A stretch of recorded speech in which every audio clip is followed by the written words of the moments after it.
बिस्मिल्लाहिर्रहमानिर्रहीम। अस्सलाम वालेकुम। आप देख रहे हैं हालात। मैं हूं सईद चौधरी। पीटीआई और इमरान खान के वकील ये चाहते हैं कि नैब के जो मुकदमात हैं इमरान खान और बुशरा बीबी के खिलाफ, उनकी अपीलों, खास तौर पे जमानत की जो अपीलें हैं उनकी समाअत सुप्रीम कोर्ट करे। क्या ये अपने मकसद में कामयाब हो सकते हैं? ये कौन सी रॉकेट साइंस है जो इनकी समझ में नहीं आ रही? और दूसरा ये कि बलूचिस्तान में दहशतगर्दों के खिलाफ जो ऑपरेशन शबान है वो जारी है और 123 दहशतगर्द अब तक 5 जुलाई से लेकर अब तक वो जहन्नम वासिल किए जा चुके हुए हैं। ये ऑपरेशन कब तक चलेगा? क्या रियासत पाकिस्तान या फोर्सेस हमारी जो हैं वो ये सलाहियत रखती हैं कि मुकम्मल तौर पे दहशतगर्दों का कला कमा कर सकें, सद्देबाप कर सकें दहशतगर्दी का? अगर ये सलाहियत वो रखती हैं तो ये कितनी देर में ऑपरेशन जो है ये मुकम्मल हो सकता है? ये जो मैं कह रहा हूँ ना कितनी देर में, ये बड़ा अहम नुकता है। ये मैं आपके साथ शेयर करूँ। मेरी जो इन्फॉर्मेशन है कि टारगेट डेट जो है, डेडलाइन कौन सी तारीख हो सकती है। और लेकिन इससे पहले एक और मामला है कि जनाब मौलाना फजल रहमान साहब के बारे में जनाब आपने देखा होगा कि सोशल मीडिया के ऊपर भी शोर मचा हुआ है, टीवी चैनल्स पे प्रोग्राम हो रहे हैं मौलाना साहब के खिलाफ। तो मौलाना साहब ने ऐसा कसूर क्या कर दिया?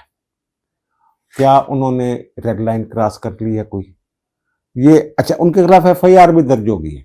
ये एफआईआर थाना सदर कसूर में दर्ज हुई है और दर्ज करवाई है जनाब आम शहरी ने, मोहम्मद असलम उनका नाम है।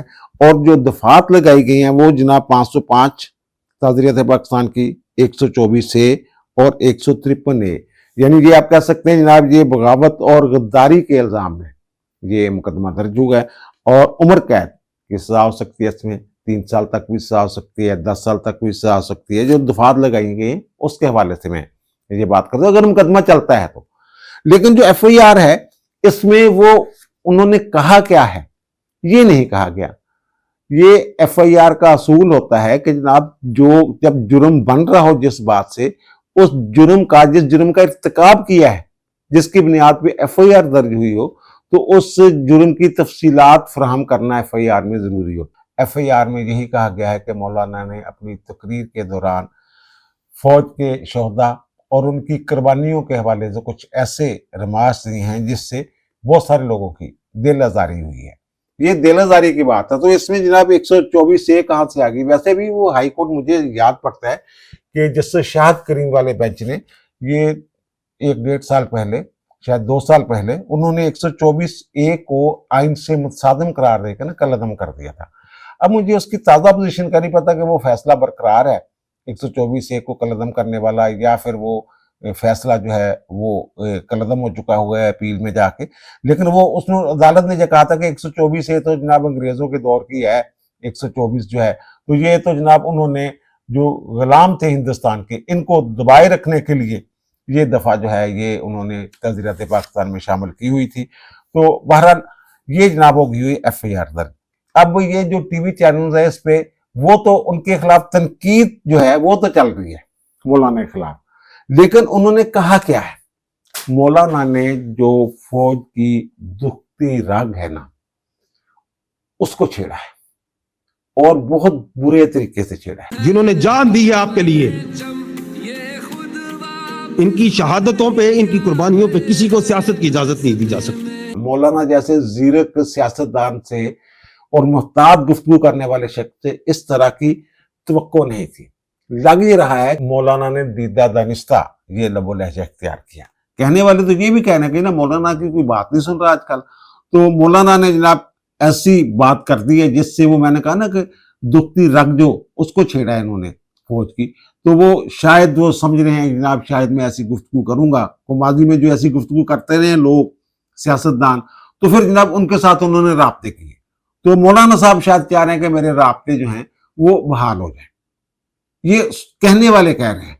और दूसरा वहां जो 13 जुलाई को उन्होंने खिताब किया कसूर में, तो मैंडेट यार कौन सा चोरी हो गया? इनका साहबजादा है वो भी यही बातें कर रहे हैं, इनके दीगर लीडर भी बातें कर रहे हैं। जनाब सेक्टर कमांडर जो हैं सूबों के, उन्होंने हमारा मैंडेट चोरी किया। पंजाब में जनाब, पंजाब में कसूर में कितना मैंडेट था जहां आप खड़े होकर खिताब कर रहे थे?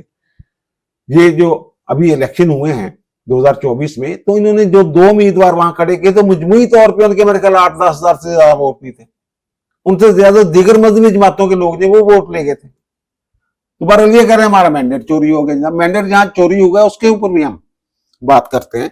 तो वहां इन्होंने जो बलूचिस्तान की सूरत हाल है, अमन अम्मा की सूरत हाल है, दहशत गर्दी हो रही है, इसी तरीके से खैबर पख्तूनख्वा में जो सूरत हाल है कि लोग घरों से नहीं निकल सकते, रात के वक्त तो बिल्कुल रिट नहीं है। वो कहते हैं खैबर पख्तूनख्वा में पहले बलूचिस्तान में ये सूरत हाल थी, अब खैबर पख्तूनख्वा में ये सूरत हाल होगी। मौलाना की अपनी बात में तजाद है, ये सुनिए जरा क्या फरमा रहे हैं वो। फिर कहते हैं हमारे जवान भी तो शहीद हो रहे हैं, ओ बाबा तेरे जवानों ने पेटी इसीलिए बांधी है। मौलाना आगे जाके कहते हैं कि तनख्वाह तुम ले रहे हो लेकिन कहते हमें हो कि लश्कर निकालो, असला लेकर मुसल्लह ग्रोहों के खिलाफ जनाब लड़ो। मैंने तो कोई तनख्वाह नहीं ली, मैंने तो कोई लश्कर नहीं बनाना। वो कहते हैं कि तुम लोगों ने तो चल जाना लेकिन मेरी सरजमीन के लोगों को जाती दुश्मनियों की तरफ वो कहते हैं धकेल रहे। तो जनाब ये सियासत किसी और को समझाओ, हमें मत समझाया करो। अगर सियासत करनी है तो वर्दी उतार कर आइए, इलेक्शन में हिस्सा लीजिए, पता चल जाएगा कि वर्दी वाले को लोग कितने वोट देते हैं। ये आपका इख्तियार है कि जिसको चाहे हुकूमत दें। वो कहते हैं जनाब ये तो आपका इख्तियार नहीं और जिससे चाहे हुकूमत छीन लें। ये मौलाना साहब ने वहां खिताब फरमाया। अब मौलाना को जो गुस्सा है, खबरें तो यही है कि जनाब जिस अदारे के ऊपर मौलाना ने तनकीद की है, हर्जा सराई फरमाई है, वो इन्हें लिफ्ट नहीं करवा रहा मौलाना को। जबकि मौलाना ये समझते हैं कि जनाब मेरी इस रियासत के लिए, इस अदारे के लिए बड़ी खिदमत है। पीडीएम की तहरीक मैंने चलाई, इमरान खान की हुकूमत गिराने के लिए जनाब मैंने ये किया, फला वक्त मैंने बंदे निकाले, ये तो सारे जनाब घरों में बैठे हुए थे। और मौलाना के जो इर्द गिर्द लोग हैं ना, वो भी उनको सुकून से नहीं बैठने दे रहे हैं। वो उन्हें ताने देते हैं कि जनाब ये देखे ये जो मौजूदा हुकूमत है इसको लाने में और इमरान खान की हुकूमत को घर भेजने में तो आपका बुनियादी किरदार था, पीडीएम का आप हिस्सा थे, आपने ही तहरीक चलाई थी जनाब। तो लेकिन ये जनाब ये फल ये जो ये खा रहे हैं, आप उसी तरह जनाब हुकूमत से बाहर हैं और खैबर पख्तूनख्वा में भी आपको हुकूमत नहीं मिली। ये मौलाना साहब का गिला तो बनता है। ये 9 मई वालों को अगर हुकूमत मिल सकती है, उनके करीबी लोग जो हैं जिनके साथ मेरी बात है वो ये कह रहे हैं जनाब ये 9 मई वाले जो हैं इनको तो आप हुकूमत दे रहे हैं, हुकूमत में हिस्सा दे दिया, खैबर पख्तूनख्वा में हुकूमत बनवा दी। वो कहते हैं 2013 के इलेक्शन में भी हमारे साथ धोखा हुआ, तो वहां के खैबर पख्तूनख्वा में हम हुकूमत बनाने की पोजीशन में थे नून लीग के साथ मिलकर, लेकिन मियां नवाज शरीफ ने कहा कि नहीं जनाब वो क्योंकि पीटीआई वाले जो हैं वो अक्सरियत में है तो उनको हुकूमत बनाने दें। और मेरा ख्याल है ये एक बड़ी सियासी गलती थी मियां नवाज शरीफ की। 2013 में अगर मौलाना और नून लीग मिलकर खैबर पख्तूनख्वा में कोई गठजोड़ करके हुकूमत बना लेते तो ये कौन सा कोई गैर जमहूरी इकदाम था। सियासतदान इलेक्शन इसलिए लड़ते हैं, सियासी जमातों की तारीफ ही ये है कि जब उन्होंने जमहूरी तरीके से इख्तियार हासिल करना होता है तो आप उनको रोक रहे हैं। अब मौलाना जो कह रहे हैं कि जब अमन अम्मा की वहां सूरत हाल बड़ी मखदूश है, लोग घरों से नहीं निकल सकते, तो दूसरी तरफ वो जाने देने वाले अमन कायम करने के लिए जो कोशिश कर रहे हैं इसलिए वो शहीद हो रहे हैं, उनके ऊपर तनकीद कर रहे हैं। या तो ये हो ना, मैंने कहा ना मौलाना की बात में तजाद है, या तो ये हो ना कि वो कोशिश ना कर रहे हो, वो आराम से बैठे हुए हो, वो जानने ना दे रहे हो। तो मौलाना को ये बात है, इस बात का ख्याल करने चाहिए। मौलाना साहब रेड लाइन जो है वो क्रॉस कर रहे हैं। मैं ये समझता हूँ कि मौलाना को 2013 में अगर खैबर पख्तूनख्वा में हुकूमत बनाने का मौका मिल जाता ना, तो उन्होंने ये जो दहशतगर्द हैं, जो तालिबान है, शायद इनको वो अंगेज कर लेते हैं। जो अब सूरत हाल है इससे शायद सूरत हाल बेहतर होती, लेकिन ये तो शायद वाली बात है ना। तो बहरहाल दूसरा ये कि जो मौलाना साहब हैं इन्होंने जनाब वो जॉइंट एक्शन कमेटी वाले जो हैं वो राब्ते शाब्ते कर रहे हैं। मौलाना साहब ने एक बयान जारी किया है जनाब, मैंने बिलावल भुट्टो जरदारी जो इस वक्त जनाब मुजफ्फराबाद में है उनसे भी राब्ता किया है जॉइंट एक्शन कमेटी वालों से। उन्होंने कहा जनाब आप कोई मजीद जो इकदाम ना करें, आगे उगे ना बढ़े, तो हम कोशिश कर रहे हैं, हुकूमत भी कोशिश कर रही है, बिलावल भुट्टो जरदारी भी राब्ते शाब्ते कर रहे हैं, मैं भी कर रहा हूँ। तो लेकिन वो जो जॉइंट एक्शन कमेटी वाले हैं, कलदम जॉइंट एक्शन कमेटी वाले मौलाना साहब, वो तो जो आप कह रहे हैं वहां निकलने नहीं दे रहे हमें खैबर पख्तूनख्वा में। उन्होंने यही हाल रावलाकोट में किया हुआ है यार। तो आप उनको जनाब मशवरे दे रहे हैं, सियासी हल निकाल रहे हैं, वो दहशतगर्दी के ऊपर उतरे हुए। 14 जुलाई को वहां क्या हुआ है, वहां जो मुसल्ला जत्थे हैं उन्होंने जो बस टर्मिनल है रावलाकोट, वहां वो शहरी आबादी के ऊपर जो उन्होंने हमला, लोग जो है वो दुकानें खोलना चाह रहे हैं, अपना बिजनेस करना चाह रहे हैं, वो चाहते हैं कि जनाब जो अशिया जरूरत की तरसील है वो जारी रहे, सड़कें बंद ना हो। ये जबरन मुसल्ला जत्थे इनके जनाब उनको रोकते हैं, शहरी आबादियों के ऊपर जनाब हमले करते हैं जी। वहां जब पुलिस और रेंजर्स वाले आए इनको रोकने के लिए तो उनके ऊपर जनाब सीधी फायरिंग की है इन्होंने, और एक रेंजर का एहलकार शहीद हुआ है, नायक इम्तियाज अली। तो मौलाना साहब उनको ये भी समझाए ना कि ये जो मुजरिम है इनको तो कम से कम हवाले करें ना, ये भी समझाए ना आप। बहरहाल मौलाना साहब का जो गुस्सा है ना वो यही है कि जनाब मैंने पूछता कोई दिएगा। और दूसरा जो मैंने कहा था कि इमरान खान और उनके जो वकला है वो चाहते हैं कि जनाब इनके मुकदमात जो हैं वो आईनी अदालत में न जाएं, खास तौर पे जो नैब की उनकी जमानत की दरखास्तें मुस्तरद हो चुकी हुई हैं इस्लामाबाद हाई कोर्ट से, और वो कहते हैं जनाब जो बेंच है ये कह रहा है कि जो मेन अपील है हम उसकी समाअत कर रहे हैं, और रूल्स यही है, कवायद जवाबत यही है कि जब मेन अपील की समाअत हो रही हो तो जमानत की जो दरखास्त है उसकी समाअत नहीं होती है। ये कहते नहीं जनाब हमने मेन जो केस है, मेन अपील जो है उसके ऊपर दलाइल ही नहीं देने जनाब, हमने तो सिर्फ फैसला मुअत्तल जो करने वाली हमारी दरखास्त है वो हमारी सुनी जाए। पहले इनके वकला बड़ी बढ़के मारा करते थे, लीमा खानम ने ये बात की हुई है कि जनाब हमारी अपीलें नहीं लग रही, अगर अपीलें लग जाएंगी तो 10 मिनट में हमारे वकील अड़ा के रख देंगे उसको। अब दे दलाइल, अड़ा दें 10 मिनट में। वहां तो जनाब जो वहां सहाफी हैं उनमें से जो अक्सरियत है वो आपके हम ख्याल है, तो वो सही केस रिपोर्ट करेंगे ना, 2 नंबरी नहीं करेंगे, आपके दलाइल होंगे वो सामने आ जाएंगे। जब लाइव जो नशरियात होती थी सुप्रीम कोर्ट में उस वक्त आपके वकला जो दलाइल देते थे वो भी लोगों ने देख लिए, कानून को छोड़ कह रहे हैं, ये दलाइल को छोड़ दिए जा रहे हैं। अब यही सूरत वहां बनी है। इमरान खान और बुशरा बेगम ने जो नैब के इनके मुकदमात लगे हुए हैं इस्लामाबाद में, जिनकी जो जमानत जमूनत नहीं हुई है, सुप्रीम कोर्ट में चल गए, सुप्रीम कोर्ट ने जनाब कह दिया, रजिस्ट्रार ऑफिस ने जनाब लगा दिया उसके ऊपर एतराज कि जनाब ये जो है ये तो आप आईनी अदालत में जाना चाहिए। फिर जनाब उसकी चैम्बर में समाअत हुई तो उन्होंने कहा नहीं रजिस्ट्रार का जो इख्तियार नहीं, जो बेंच सुनेगा। अब 3 रुकनी बेंच ने उसकी समाअत की है गुज़श्ता रोज। ये मोहम्मद अली मदर साहब थे, जस्टिस मसरत हलाली साहब और जस्टिस शाहद बिलाल हसन साहब, यही इसमें रोल है। वो कहते हैं नया मुकदमात की जो सेकंड अपील है वो तो आईनी अदालत में जानी है, लेकिन जो जमानत का फैसला हुआ है हाई कोर्ट से उसके खिलाफ जो अपील है वो सुप्रीम कोर्ट ने सुन ली है।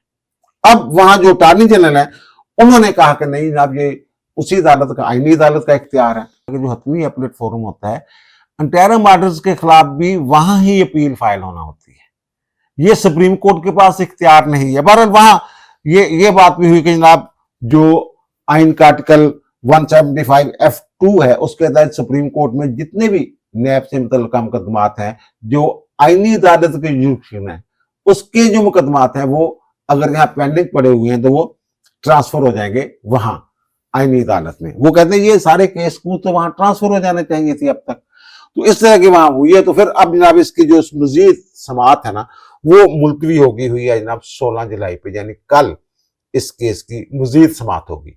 ये बड़ी उम्मीदें लगा के बैठे हुए हैं कि जनाब ये शायद हमारे हक में फैसला आ जाए। तो बहरहाल जो आइन और कानून है वो ये कहता है, वो आगे मैं उसकी ये भी तशरीह भी करता हूँ कि आइन और कानून क्या कहता है। अब इसी तरह इनके एक वकील हैं अजहर सिद्दीक साहब, हमारे बड़े अच्छे दोस्त हैं, तो उन्होंने जनाब उनका एक जुडिशियल एक्टिविज्म पैनल के नाम से ना एक फोरम भी बनाया हुआ है।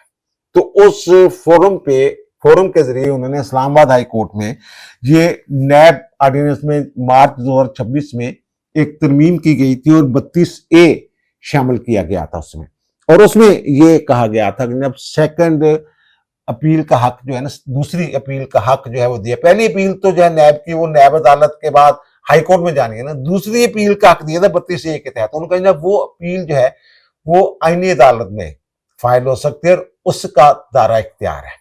अब इन्होंने जो अजहर सिद्दीक साहब हैं इन्होंने जो फाइल की है दरखास्त उसमें ये कहते हैं कि जनाब पार्लियामेंट आम कानून साजी के जरिए सुप्रीम कोर्ट के आईनी इख्तियारात में कमी नहीं कर सकती, तब्दील नहीं कर सकती।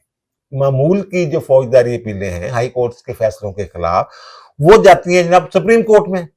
तो ये जो नैब है इसकी अपीलें सुप्रीम कोर्ट से वापस नहीं ली जा सकती, वो ये कहते हैं, वो कहते हैं जनाब आइन में तरमीम किए बगैर कानून के जरिए ये नहीं हो सकता। तब ज़ाहिर तो ये नुक्ता बिल्कुल ठीक लगता है। अगर देखें तो सुप्रीम कोर्ट के इख्तियारात आइन में तरमीम किए बगैर एक कानून के जरिए कैसे वापस लिए जा सकते हैं। लेकिन ये नुक्ता उनके लिए दिल पजीर है जिनको आइन का पता नहीं है। आइन में क्या लिखा हुआ है ये हम आपको दिखा देते हैं। पहले तो ये देखना जनाब, जो सुप्रीम कोर्ट का दायरा इख्तियार है वो क्या है, अपीलें सुनने का हाई कोर्ट के फैसलों के खिलाफ, वो है जनाब आइन का आर्टिकल 185। शुरू में ये लिखा हुआ है कि ये जो एपलेट जुरिडिक्शन है ना सुप्रीम कोर्ट की, ये जो आइन का आर्टिकल 175F है उससे मशरूत है। 175F जो है वो जुरिडिक्शन है आईनी अदालत की, वफाकी आईनी अदालत की। सुप्रीम कोर्ट के दायरा इख्तियार से मुतल्लिक जो आर्टिकल 185 है ना, उसके आखिर में जो लिखा हुआ है उसमें ये लिखा हुआ है कि जनाब कोई अपील भी सुप्रीम कोर्ट में लाई नहीं करेगी जहां आइन के आर्टिकल 175F की क्लास 1 का अतलाक होगा, वो यहां आ ही नहीं सकती। यानी ये 175F क्या है, 175F जो है, जो मैंने अर्ज किया है कि वो आईनी अदालत जो है उसके दायरा इख्तियार से मुतल्लिक है कि वहां कौन कौन सी अपीलें जानी है। बाकी अपीलों के अलावा उसमें ये वाज़ेह तौर पर ये लिख दिया गया है। ये अजहर सदीक साहब तो ये कह रहे हैं कि जब जो एक सादा कानून के जरिए, आम कानून के जरिए सुप्रीम कोर्ट का दायरा इख्तियार जो है वो कम नहीं किया जा सकता, उसमें तब्दीली नहीं की जा सकती। भाई मेरे, नैब में तरमीम करके जो 32A का इजाफा किया गया था मार्च 2026 में कि सेकंड अपील जो है वो आईनी अदालत में जाएगी हाई कोर्ट के बाद, तो वो जनाब वो इख्तियार आइन ने दिया वो उनको। ये 27 में आईनी तरमीम के बाद ये 175F भी हम आपको दिखा रहे हैं। 175F जो ए है ना, ए, उसमें ये वाज़ेह तौर पे लिखा हुआ है कि मजलिस शूरा पार्लियामेंट जो है अगर कोई एक्ट बनाती है, उस एक्ट में जो जुरिडिक्शन दी गई है आईनी अदालत को, एपलेट जुरिडिक्शन अपीलों की समाअत के हवाले से, तो वो जुरिडिक्शन जो है इस्तेमाल करेगी आईनी अदालत। अब ये कानून के जरिए जो जुरिडिक्शन दी गई है इस आर्टिकल के तहत, इसमें ये लिखा हुआ है कि अगर पार्लियामेंट कोई कानून बना लेती है कि जनाब फलां किस्म के जो मुकदमात हैं उनकी समाअत जो है वो आईनी अदालत ने करनी है, तो ये आइन में दिए गए इख्तियार के तहत इन नैब ऑर्डिनेंस में तरमीम की गई थी। जनाब ये कोई बारों बार कम नहीं पाया है उन्होंने। मेरे वाले को रॉकेट साइंस तो है नहीं, जल्दी समझ नहीं आ रही। आइन का आर्टिकल 185 और 175F दोनों जो है उनकी जुबान भी बड़ी सादा सी है और निकाब जो हैं वो भी बड़े वाज़ेह हैं। तो फिर ये आप किन चक्करों में पड़े हो गए? जिला फोरम हैगा उत्थे अपना मुकदमा लड़ो। अब आते हैं ना बलोचिस्तान में जो ऑपरेशन शबान जारी है उसमें फौज, FC और पुलिस मिलके कार्रवाई कर रही है। तो इस ऑपरेशन में हेलीकॉप्टर्स जो हैं वो भी हिस्सा ले रहे हैं, ड्रोन्स भी हिस्सा ले रहे हैं। पहले बल्कि मैंने अपने पिछले व्लॉग में बताया था कि मार्टर गन्ने जो हैं वो भी इस्तेमाल की जा रही है। तो अब तक इसमें 123 खारजी जो है ना 5 जुलाई से अब तक वो जन्नत हासिल किए जा चुके हैं। बताया ये जा रहा है कि जनाब आखिरी दहशतगर्द के खात्मे तक ये ऑपरेशन जारी रहना है। घेरा शेरा डाला हुआ है और उनका फरार जो है ना वो एक तरह से आप ये कह सकते हैं नामुमकिन बना दिया गया है। अगर ये पहाड़ों में बड़े रास्ते होते हैं, पहाड़ी इलाके हैं, यहाँ ऑपरेशन हो रहा है, बड़ा मुश्किल ऑपरेशन है, लेकिन वो उनका फरार जो है वो कहते हैं कि जनाब वो अब मुमकिन नहीं रहा। वो आप ये कह सकते हैं कि जनाब कोई 250-300 के करीब जो लोग हैं ना, 123 तो जन्नत हासिल कर दिए ना, बाकी जो रहते हैं वो जो छुपे हुए हैं उनके ठिकाने जो है वो ट्रेस कर लिए गए हैं। ऑपरेशन जारी रहना है आखिरी दहशतगर्द के खात्मे तक। अब क्या हमारी हुकूमत जो है इसमें इतनी सलाहियत है? ये दहशतगर्द मुसल्लह दहशतगर्द होते हैं जो बगावत पे उतर आते हैं, उनको कंट्रोल करना तो बड़ा मुश्किल काम होता है। हमारी रियासत, फौज और फोर्सेस जो हैं वो एक से ज्यादा मर्तबा ये साबित कर चुकी हुई है कि जनाब बड़ी से बड़ी बगावत जो है उसको कुचलने की ये सलाहियत रखती है। हमारी रियासत जो है सलाहियत रखती है, हमारी अफवाज जो सलाहियत रखती है। तो वो वजीरिस्तान में वो कोई छोटा ऑपरेशन था, शुमाली वजीरिस्तान में, फिर मिरन शाह में, फिर बाजौड़ में, वाना में ये छोटे ऑपरेशन थे, कला कमा किया, खात्मा किया ना। वो तो बाद में इमरान खान ने आके जनाब बेड़ा गर्क किया कि उनको जनाब जेलों से छोड़ दिया, वापस ले आया। बदकिस्मती है हमारी, वो वहां सफाया हो गया था इनका, जहां दोबारा ऑपरेशन करना पड़ रहा है। और फिर कुछ हमारी सियासी गलतियां भी हैं इसमें भाई मेरे। जहां हमारी फौज ने ऑपरेशन करके कामयाबी हासिल की है, वो तो वहां बड़ी पनाहगाहें हैं दहशतगर्दों की, पहाड़ी सिलसिले हैं, उनमें छुप जाते हैं जाके वो। लेकिन देखें, ये देखें जो फलस्तीन है, वहां कितनी देर से मसल्ला जद्दोजहद हो रही है। वो तो वहां तो पहाड़ नहीं है ना, वो तो चटील मैदान है ना। तो वहां अब तक इसराइल काबू नहीं पा सका। 80,000 के करीब लोग जो है वो शहीद हो चुके हुए हैं। पूरा यूरोप अमेरिका उसके साथ लगा हुआ है, इसके बावजूद वो वहां काबू नहीं पा सका। हमने ये जो मैंने बताया है जिन जगहों पे हमने ऑपरेशन किए, अच्छा ये जो दहशतगर्द है ना, इनके पीछे दुनिया भर की एजेंसियां जो पाकिस्तान मुखालिफ एजेंसियां हैं, इनके पीछे थी। इसके बावजूद ग्रेट गेम का हिस्सा था ये जो हो रहा था पाकिस्तान के खिलाफ इन इलाकों में। अब यही काम बलूचिस्तान में हो रहे। तो मेरी एक बड़े समझदार आदमी से, बाखबर आदमी से, मुतलका आदमी से ये बात हो रही थी। उन्होंने कहा जनाब ये 2-3, वो कहते हैं जनाब ये कोई एक साइंटिफिक असूल हैं मुसल्लह दहशतगर्दों के खात्मे के। वो कहते हैं जनाब एक तो ये कि उनकी उम्मीद तोड़ना होती है, जीत की उम्मीद। जब उनको ये उम्मीद ना रहे तो फिर वो सोचते हैं कि यार जाने देने का फायदा क्या है। इब्तिदा में तो जज्बाती होके वो ऐसी जंग में शामिल हो जाते हैं दहशतगर्दी, लेकिन बाद में उन्हें जल्द ही जो जमीनी हकायक है ना उनका एहसास हो जाता है। वो अगर समझने लग जाए कि जब हम जीत नहीं सकते तो फिर जानने देने का क्या फायदा। एक तो ये, और दूसरा उसमें ये होता है कि जनाब जो बंदूक वाले हैं उनका आम लोगों से राब्ता तोड़ना, उनको अलग कर देना। उसका एक ही तरीका होता है कि आम लोगों की बात सुने रियासत, उनके मसाइल हल करे। एक वाज़ेह कंट्रास्ट जो है वो नजर आना चाहिए। आम लोगों को ये एहसास दिलाने की जरूरत होती है कि जनाब आपके लिए रियासत जितनी नरम है, इतनी ही बंदूक वाले जो हैं, जो दहशतगर्द हैं, उनके लिए सख्त है, जीरो टॉलरेंस। बल्कि कुछ लोग तो ये कहते हैं ब्रूटल जो है एक्शन होना चाहिए, बेरहमाना कार्रवाई वो होनी चाहिए, और वही हो रही हैं। ये जो मैं बता रहा हूं निकात जो है, ये उन्होंने भी पढ़े हुए हैं, उनकी किताबों में यही लिखा हुआ है जो मैं आपको बता रहा हूं, और इसी के मुताबिक। और वैसे जो SOPs है ना इनके, ये दहशतगर्दों के खिलाफ लड़ने के पहले वो बड़े सख्त इन्होंने असूल, बड़े लंबे चौड़े ना SOPs बनाए हुए थे। अब जो जियारत मंगी डैम, हनाउडक वाले जो वाकयात हुए, उसके बाद जो SOPs है ना वो लंबे चौड़े SOPs बनाए हुए थे जनाब दहशतगर्दों के खात्मे के लिए। जनाब वो इतना मुश्किल ऑपरेशन बना दिए हुए थे, कार्रवाई इतनी मुश्किल बना दी हुई थी। तो उनके अपने वायरल तफजात हैं कि क्यों वो मुश्किल बनाया गया था, उनमें अब नरमी कर दी गई। अब उनको जहन्नम वासिल करना आसान बना दिया गया है फोर्सेस के लिए। ये मैं आपको बता रहा हूं। दहशतगर्दी की मुसल्लह तहरीकों के खात्मे के लिए एक और जो असूल है, सप्लाई लाइन तोड़ना। वो पैसे की सप्लाई हो या असले की सप्लाई हो। अच्छा, इसमें यह भी है कि जनाब अगर कोई मसला ना भी हो ना, अगर वो सप्लाई किसी न किसी अंदाज में कायम रहे, कमजोर सी लाइन जो है वो भी वो कायम रहे, तो फिर ये जनाब कोई अगर मसला ना भी हो ना तो ये एम ही क्रिएट कर लेते हैं। जैसे जब ग्लोब जो है इन्होंने क्रिएट किए हुए हैं मसाइल जो हैं, और इनके लोग अजीबो गरीब किस्म के वो जो इनके लीडरान हैं जो ज़ाहिर कहते हैं जनाब आइन के तहत चल उठाते हैं, लेकिन रियासत के खिलाफ, अदारों के खिलाफ वो जो बातें करते हैं, वो जो प्रोपेगेंडा करते हैं, जो कौम परस्ती फैला रहे हैं, वो तो इसकी तो ममानत है आइन में। इसका मतलब ये है कि वो अपने हल्फ की पासदारी नहीं कर रहे, अपना हल्फ तोड़ रहे हैं। तो बहरहाल ये, और दूसरा जो इनके बाद जो 3 निकात की मैंने बात की है ना, ये दहशतगर्दों के सद्देबाब के लिए, लेकिन इसके बाद एक और भी बहुत सारी चीजें हैं। ये जो सप्लाई लाइन तोड़ देना, ये देखिए यार, ये लोगों को, कुछ लोगों को बात अच्छी नहीं लगती। ये 90 की दहाई में जो मकबूजा जम्मू व कश्मीर है, वहां कितनी बड़ी तहरीक थी।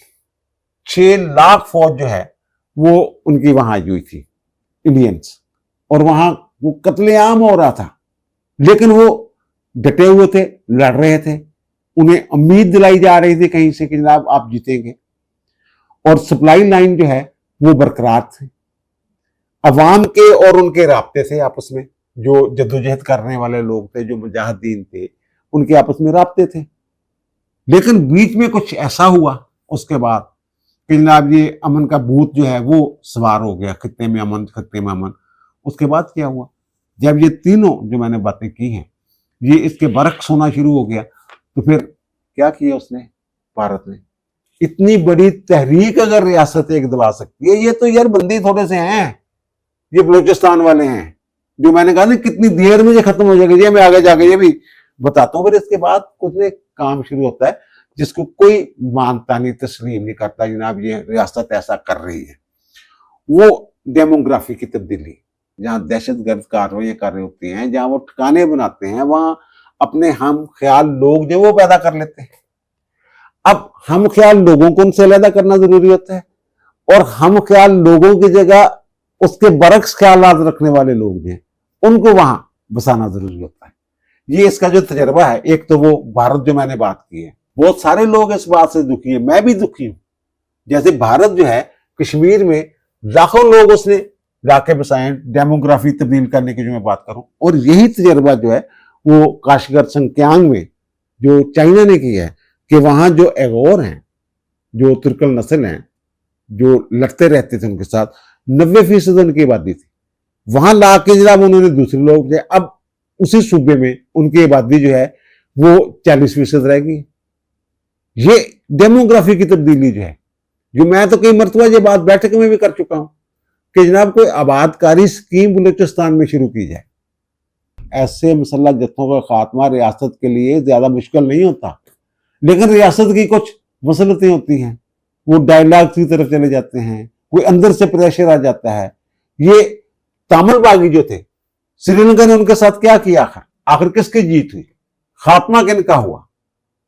तो ये तो बड़े थोड़े से लोग हैं, इससे बड़े बड़े ऑपरेशन पाकिस्तानी फौज जो है वो कामयाबी से कर चुकी हुई है।